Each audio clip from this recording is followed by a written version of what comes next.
સુરતના કિમ કોસંબા વચ્ચે મોટી રેલ દુર્ઘટના કરવાનું કાવતરું નિષ્ફળ ગયા બાદ કેન્દ્રીય અને સ્થાનિક એજન્સીઓ તપાસ કરી રહી છે. ખાસ કેન્દ્રીય ગૃહ મંત્રાલયની નજર પણ આ ઘટના પર છે. ત્યારે સુરત ગ્રામ્ય પોલીસના સૂત્રો અને રેલવેના સૂત્રો પાસેથી મળતી માહિતી મુજબ આ ઘટના પ્રથમ જોનાર રેલવે કર્મી સુભાષ પોદ્દાર જ આરોપી છે. પ્રમોશન મેળવવા માટે તેણે આ યોજના બનાવી હતી.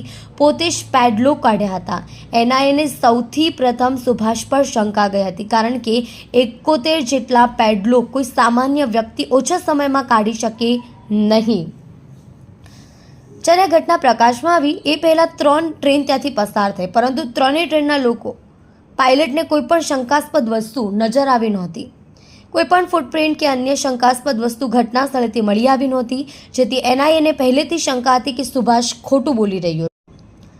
સુભાષકુમાર કૃષ્ણદેવ પોદ્દાર, ઉંમર 39, રહેવાસી શિવધારા રેસિડેન્સી, કિમ, મૂળ રહેવાસી રેડક્રોસ, આદમપુર થાના, આદમપુર, જિલ્લો ભાગલપુર, બિહાર.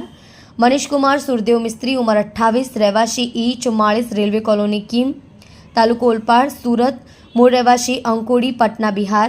શુભમ શ્રી જયપ્રકાશ જયસ્વાલ, ઉંમર 23, રહેવાસી મુન્ના એજન્સી, કિમ, તાલુકો ઓલપાડ, સુરત, મૂળ રહેવાસી કેરાઈગાંવ, સાહબગંજ, ચંડોલી, યુપી.